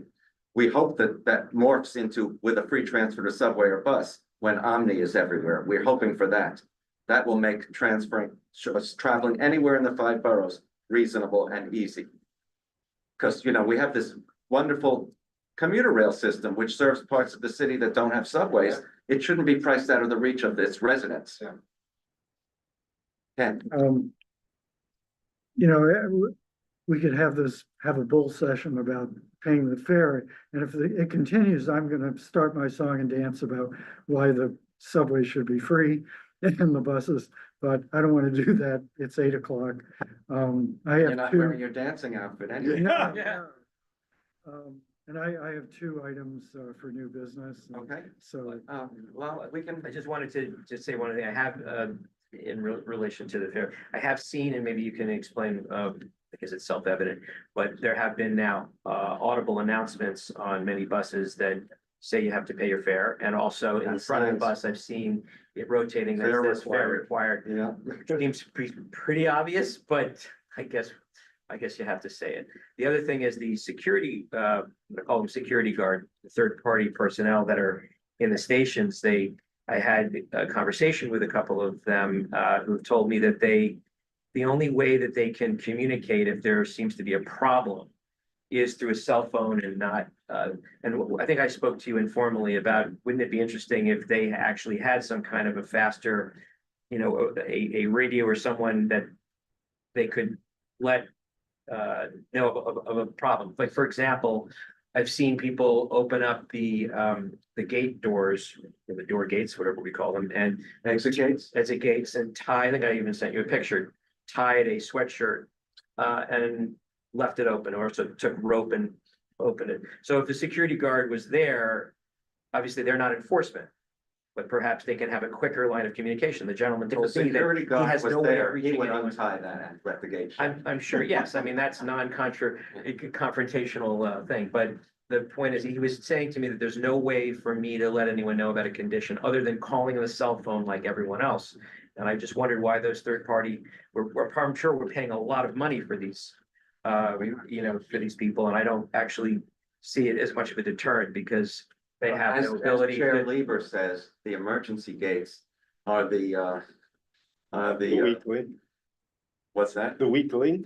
No, they're the super highway to fare evasion. Is what he Oh, calls okay. them. They're the easiest things. We tried to get permission from the state of New York to delay the timing of those, to make them a minute and a half after you push it till they, because people won't want to do that. They'll exit through the turnstiles. People don't want to wait a minute and a half. We haven't gotten permission for that yet. We are working on getting new types of turnstiles and gates, which will obviate the need for these kinds of things. But they won't stay open like they do now.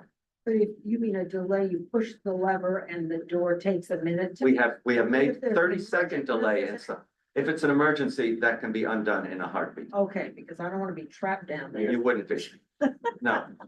We've done it on a select group. Yeah. Yeah, no, we've done it on a One select. last group. thing, because I want to, Um, tense thing is, I would just say, yeah. if someone, I don't have enough expertise in it, but if, or any expertise in it, but I think it would be helpful, maybe it's like I can come out of community boards, as some sort of resolution on some sort of alternate funding for all of these things, if for whatever reason, congestion pricing doesn't end up happening, because it sounds like. Well, we don't- we've come out in support of congestion pricing, as have many community boards. Until it is dead, I wouldn't want to propose something else Yeah. right now.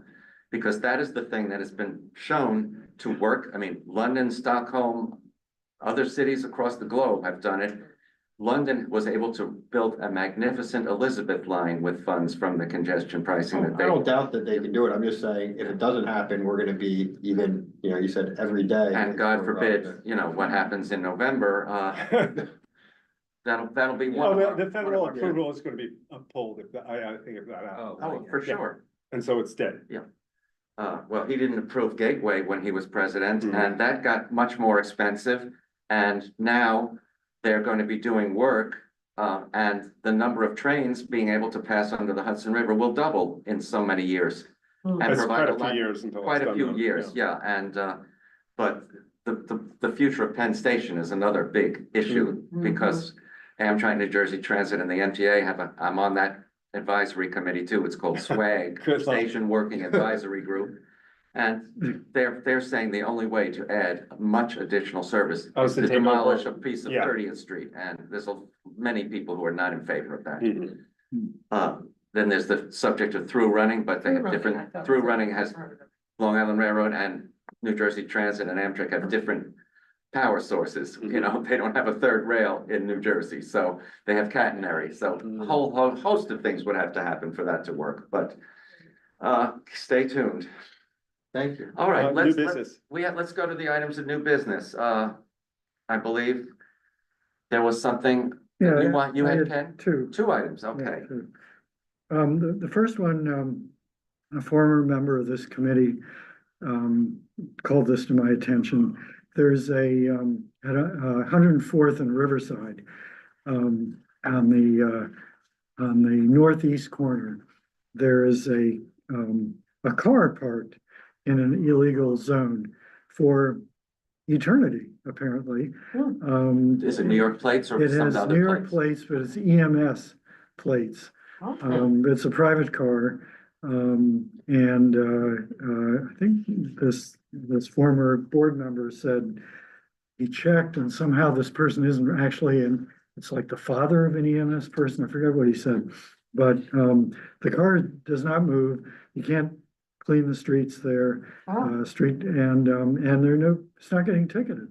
You say the northeast corner? Northeast corner, right, 104th and Riverside. Let's get that to the 24th precinct. Yeah, Yeah, that's easy. Yeah, Okay. it's- all right. They should all be that easy. Yeah, okay, we'll see if it's that easy, if they do something about it. The Can other you one, just give me an estimate on how long it's been? I have a since it moved? picture of it too. How long has it been, do you think, since that's moved? Well, a few months anyway. Is it black? Yeah. I know the car, I reported it. Okay, I okay. got in a Good big for you. conversation, argument with people in my building about that, because it's parked right next to my building.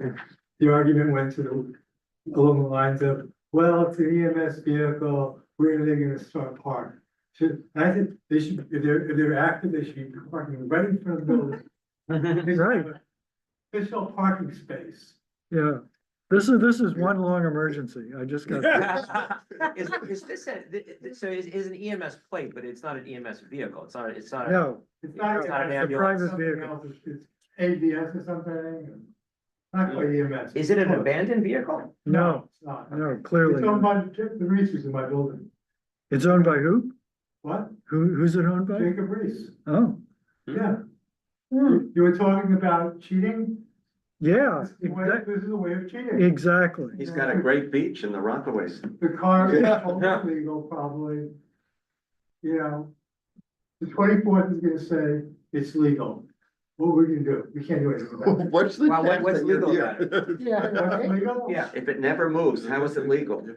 They don't know Yeah. that. They just. You need to have someone standing there and saying it doesn't move. And even if it did move once or twice. Well, there's specific rules for emergency vehicles that that's a fluid thing. Somebody can just park, into perpetuity at a spot. I mean, if it's an emergency vehicle or it's someone attending, obviously, in the moment. I think we should look into this at the 24th precinct. Agreed. Please do. Absolutely. We will bring it up. Okay, Thank you. okay. Speak to the traffic. And your next item? So, yeah, so I don't know whether members of the committee who don't bicycle or know about this, but the section of the Greenway, the Hudson River Greenway, which is the most used bike and pedestrian path in North America, is closed between 100th Street and 125th Street. Yeah, we know about The that. Cherry Walk, you know about it. Yeah.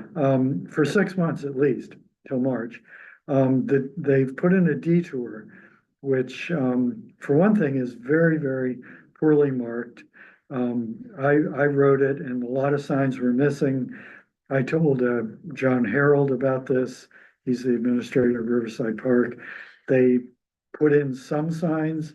I've been told by people who live up there that some signs are still missing, so it's still the You mean the signage. detour signs? Yeah, so the signage is still incomplete. And one of the missing signs was if you didn't know to turn, you would stay on Riverside and go across a bridge and all the way up to the 150s. I mean, it's Who's just like, responsible for posting the signs? well, the last time they did this, it was the contractor. But Parks is supposed to be on the contractor to make sure, Ira, you had a comment? There's a guy, one of the board members of the Transportation Committee, for CB9, is gonna be drafting resolution to use, there's a 2-lane exit going northbound at 118th. Right, It starts out as 1 lane, it opens up to 2. And this guy is proposing to take one of those lanes for slow vehicle traffic that can either join into the middle of the park, north of the tennis courts or south, depending on how much money they want to spend building a path. And I said that if they did that, there'd be a much cheaper way for New York City Parks and the Riverside Parks Conservancy to get their gators and their gem vehicles up to the northern park where they do a lot of work and they also keep supplies. So it'll be a win-win for official agencies. yeah, well, that's one idea there. The signage is one thing, but the detour itself is really bad. It unnecessarily puts cyclists on Riverside Drive for like 10 blocks, which doesn't have to happen. There are other ways to do it. And I've reached out to Tricia Shimamura, who's the clerk, and we talked last week and she said she'd get back to me after she talked to John Harold, but she hasn't got back to me, so I just. It's a 6-month detour It's 6 approximately. months, Yeah, and- figured they did that for the winter months so that it'll be at least, Yeah, Yeah. yeah, but it's it's not good now. And They're- it's beautiful out now, so. Yeah, and let me tell you, Riverside Drive at rush hour is really scary. I wrote it. Question. Yeah. So Go ahead. you have an issue with both the detour, which sounds to be a bit harrowing, and the signage Yeah. for the detour? Right, Lack of Both are- signage. Both Both, of them, lack right. of signage, right. both are problematic? Both are very I see. deficient. Yeah. Okay, I was aware of the detour, I didn't realize. You, the one signage would was a think that the problem. signage would be easy to fix, but we also need to fix the detail. I see, okay. Yeah, no, I also, my understanding is the Greenway is one of the busiest bike lanes It in is. America. Is that Yeah. right? Yeah. And, The busiest. yeah, the busiest. So I know that I read that there's kind of an outcry to accelerate the timeline here. Hmm. Is there any? Yeah, I don't understand. Maybe somebody can explain to me why. I understand why it can't be done when it's snowy on the ground, but in the fall and Yeah. in the spring. Right, and also like they can resurface Broadway in like a couple of days. Right, a Like, week. this is gonna take 6 months? Maybe Tricia can, That- or that- John Harold can explain Right. what's physically happening. Have you asked the Parks Committee to invite Tricia to a meeting at all, or?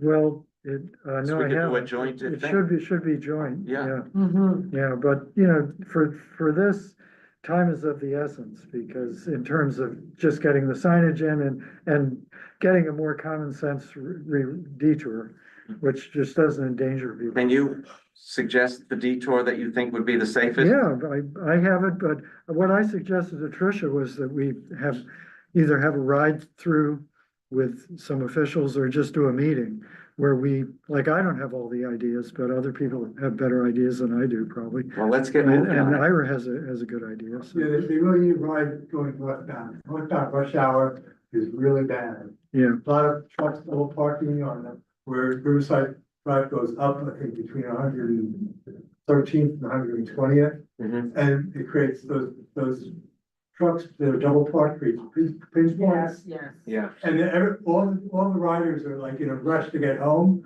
And even though they may not be officially speeding, they are scary.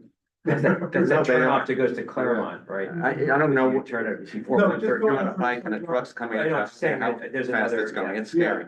yeah, Yeah. I take that all the time. Jamie, I know it's getting late, but Ken, it sounds as though you have had some, communication. Yeah. communication. Yeah, I more just wanted to bring it up in case people had other ideas for what we could do.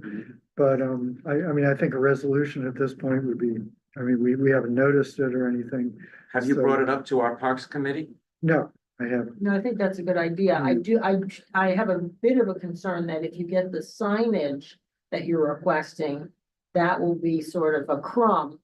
Right, And then there will be no improvement on the detour right, itself. yeah. Exactly. Well, the So you signs might are, just push on the detour. but if we have signs that are missing and people are going north to Agreed. 150th Street. Agreed. Yeah. Well, I leave it to your judgment. Okay, the signs are very easy. Can to you change. write out the suggested detour that you think, or get it from someone else and send it to Mark and I, or to the committee? Sure. And we can look it over and, then get pushing on Tricia. And there are also a number of different ideas too. Yeah, So it's but not we just don't one. want to ask for the signs and then all of a sudden we're objecting to the route. Let's Right, get it all that's right. My point, Yeah.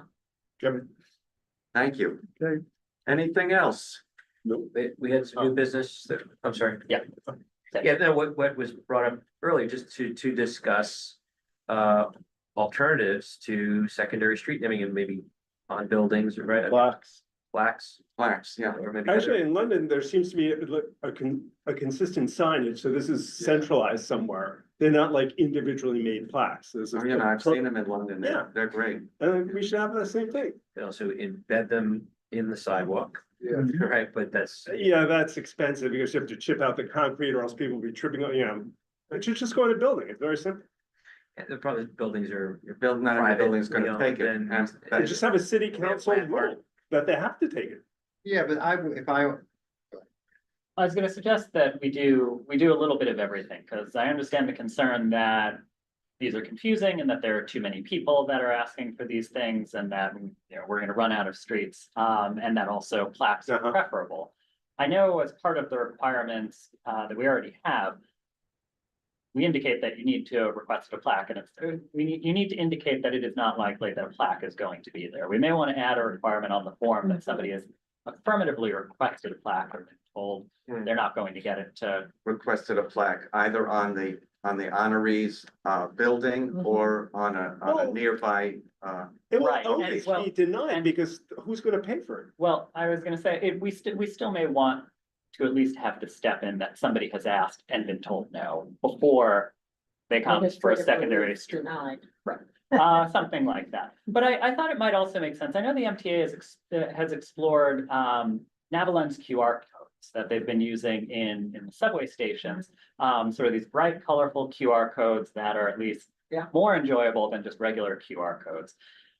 We might want to pass a resolution asking the city council to implement something like that on streets that would otherwise be eligible for secondary street renamings. What that would allow us to do is, wouldn't be quite as confusing. You'd have a QR code that you could scan, and that way, if multiple people wanted to satisfy the criteria for a secondary street renaming, what would happen is they would be on whatever the destination is for this QR code. Where would the So QR code go? it would be where the secondary street renaming sign is currently. So it would be below the street sign. So that may be a way of having multiple people on one block. It would, almost encourage people, if there are people that they want So it would to. hang underneath the normal street sign. And how would somebody know what it is?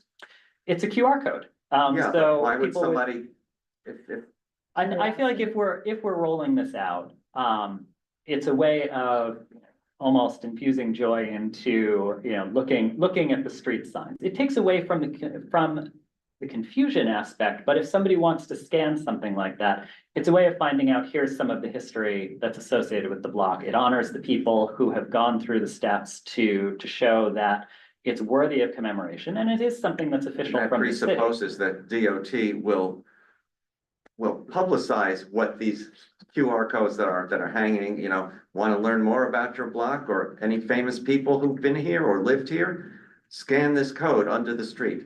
They've got to promote it too.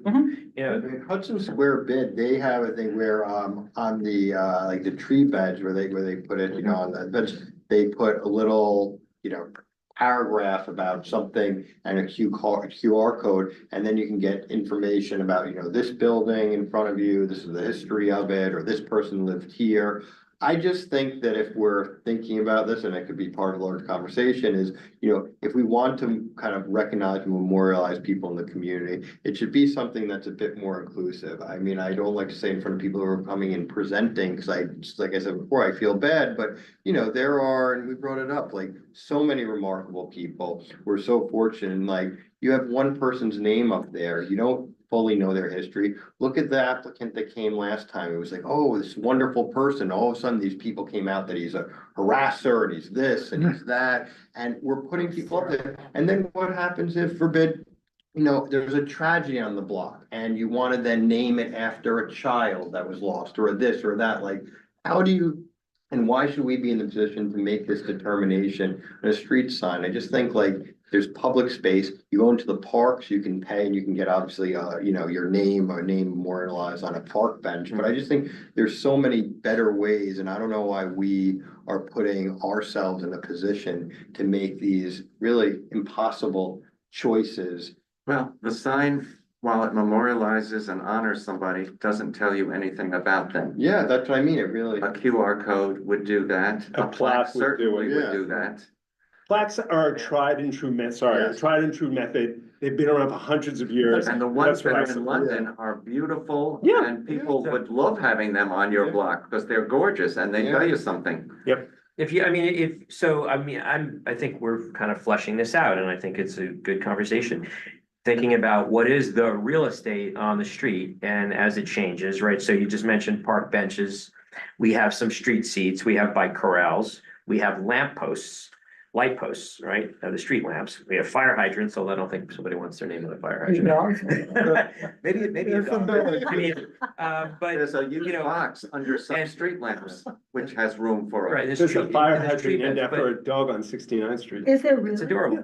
But, so I mean, this is, there may be other places that it can go that perhaps would not, you mentioned concern about confusion on the street. I mean, if you go throughout the countryside or throughout the whole country, we've all seen these posts that are inside that, they're historic places, the National Registry, and you literally have, it's usually like Hollywood an iron. Boulevard? Well, yeah, that's right. Now Hollywood Boulevard, it's a whole other thing. That's right. Now we want people's handprints all along. That happens unintentionally. But anyway, I think we should consider where else we can have them. I mean, if we have more street seats, so we have more bike corrals, I mean, they can. Look, one other thing I just want to say,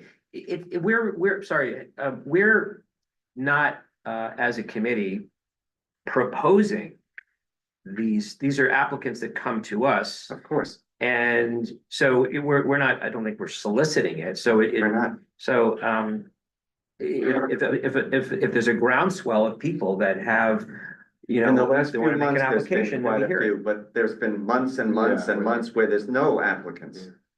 Yeah, and I think we handled that controversial one appropriately. I think we did too. Yeah.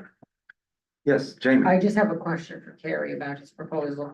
So with the QR code idea, could you conceivably have multiple names on one street, right? Which would obviate this problem we have of, I mean, I guess you could have like Lennox and MLK. I'm sorry, oh my gosh, forgive me, Lennox and Malcolm X. Got my black card revoked. It's an actual game. It's a game. I have it in my house. So you could conceivably have multiple street names, but you're saying you can obviate that problem by having the QR code. And when you scan, you could have as many as 4 or 5 things that come up once you've scanned the QR code. Exactly. Which makes it less confusing and more informative in many ways. Plus you get the plaque information. You do lose some of the sort of emotional tug or benefits of seeing the name right there, but you get all of the sort of modern benefits of getting it on your phone and walking around with it and talking about it. Exactly, and less of a land grab and more of an encouragement, frankly, for people to go through the process of engaging with their neighbors and bringing people who are otherwise worthy of recognition to the attention of people in the community. Yeah, I'm sure there are, especially on the Upper West Side, if not most New York neighborhoods, multiple important, wonderful people on a given block. You know, it's interesting, just as a little aside, I just made the slip about Malcolm X and Lennox, but that very debate was had at a brunch I was at last week. Why are there these 2 street names? Plus, it's actually a street. So it's really 3 street names. And, you know, nobody wanted to touch it, so we left it alone and we moved on. But it can create confusion if you start getting multiple names on a street, and also emotional, you know, complications for the people who are attached to the various names on that street. I don't really worry too much about the confusion as much as I do the competition or the land grab for that particular corner. Ken? Thanks. Ken, yes. Just a question and a comment. Carey, the QR code would be way up, right? High. How would a cell phone be able to pick it up? It should, I think. It should? Yeah. Okay, so, I mean, I guess I'd be not in favor of that anyway, just because it, I brought up a concern and now we're just adding to the things that are hanging from what should be really sacrosanct. It should just be stuff that we really need to guide people and keep our streets safe. And we're, again, just having it serve many other, or at least another purpose that it should. But it could be on the pole. It doesn't have to be at the top. It still is visual clutter, and I shudder to think of drivers trying to do this as they're driving along. We wouldn't want that. We wouldn't want it. I don't know, the plaques have served the test of time for hundreds of years, and pedestrians walk by, there's no visual distraction for drivers. I think plaques are the way to go. I mean, I agree. 100%. Yeah, and it's by the way, it's already happening. I mean, you walk past a lot of buildings and you see like this person grew up here or they live here, you know. So like, there are very few in New York, but in London, it seems like every block has one. Absolutely, but I'm just saying like it already is happening here on a limited scale. So Very like, limited.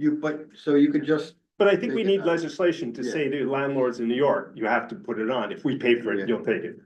Yeah, I feel like we're very much in a bind because I very much empathize with the concerns of how are we to evaluate an individual based on a petition and a presentation when we really don't know. And even though we have a signature requirement, it really is, it's something that most people can satisfy. And we're not in a position to be able to say this person is worthy or maybe not somebody else. But at the same time, street namings are a thing that the council allows. And so we're put in this position.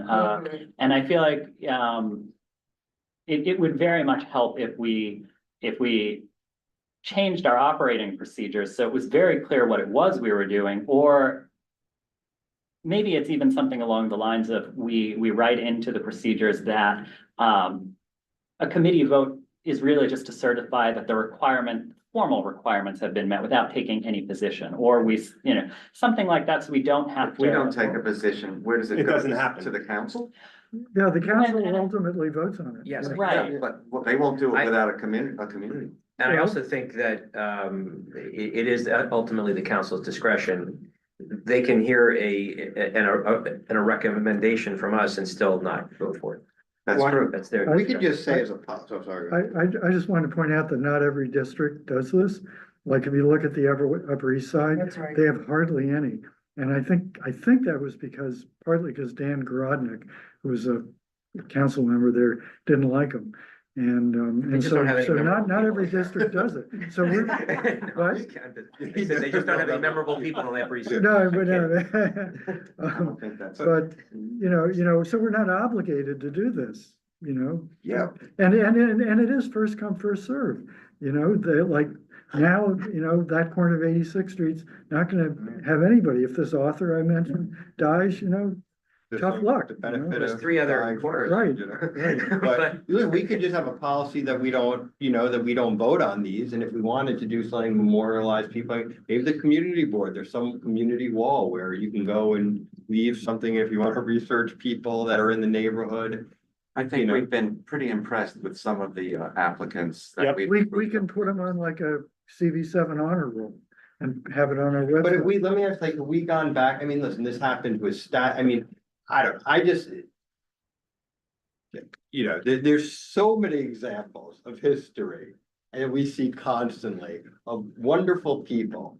I put someone there's different people in the news right now that you could say, this person should have had, actually, in fact, there's someone who got a key to New York City and it just had to get Right. pulled. That could easily have had a street named after him. And then you have now the you'd be tragic pulling ones it back. with police officers You who've know, been and then slain you or have, something. so Yeah. there's so many different versions in so many different ways. It is just so complicated. But because, oh, sorry. Yeah, no, I We could also stick to our 10-year thing. Yeah, they but ever come down. the DOT is not gonna take it down. Yes, I think they would if you asked them to. I also love the idea of trees being, I know that hopefully trees last for a very long time, but I like the idea of trees being commemorated because it's a living thing. That doesn't deal with Yeah. Andrew's concern, I like you just- had a tree for Diddy. Yeah. I mean. Was that not obvious? Well, Yeah, I think No, if that, there's a placard, it gets removed, I of course. think that if an issue is fraught, that's not a reason to not have I appreciate your concern, but we've been going around and around about Thomas Jefferson for the last 5 years. I'm not saying I have the answer, but going back to my earlier reference to the Soviet Union, do we want every street to be 1, 2, 3, 4, 5, and every school to be PS 137, where I went? Or do we want to sometimes have St. Mary's and, St. Joseph's and Road of Shalom? And sometimes we give names to things because those names mean something to us. And sometimes we have to say, oh, maybe we need to revise because the history has changed and the circumstance. They are hard questions. I found that actual one, that circumstance somebody mentioned where we Yeah, had last the meeting. last right? meeting Yeah. was very painful. That was Yeah, hard. that was a tough one. I think we Made did the the right made thing. the right call. I Yep. think. But that didn't suggest to me at least that I didn't want to consider future street names because we had one Right. very difficult Let me situation. just ask our community members, are they here to bring up new business?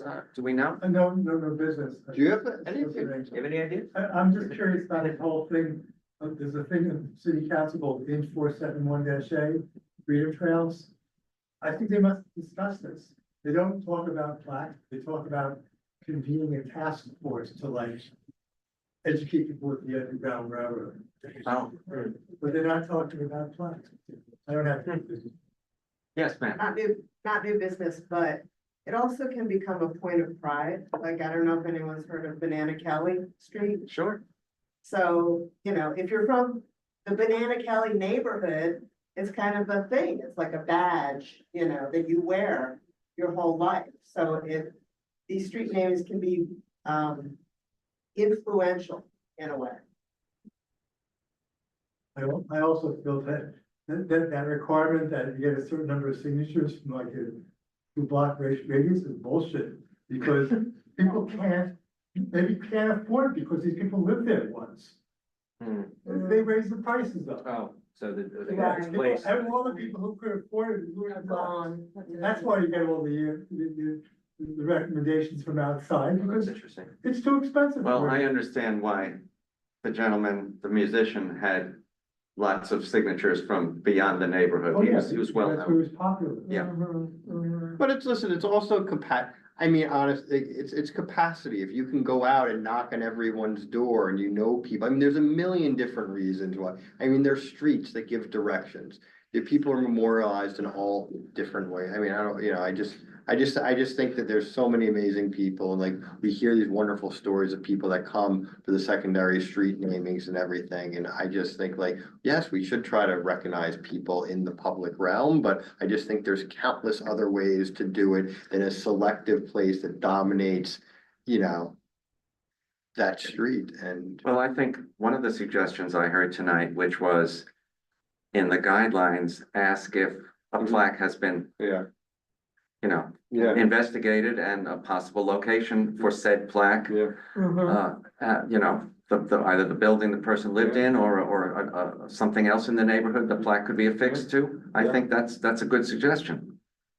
A plaque, we can put in it, a plaque lets people know a lot more about the person than just the name. Have you investigated a possible location for plaque in your neighborhood? Are we saying conditionally that only if they have exhausted the possibility of getting a plaque and have been rejected or unsuccessful is then when we would? Is that what you're proposing, or so it? I mean, that would be they have taken to into exhaust it, account. I don't know if it would be the be all and end all, but. So they have to show somehow that they meaningfully tried and failed, and only then could they get a Please secondary list street. locations you've tried to find.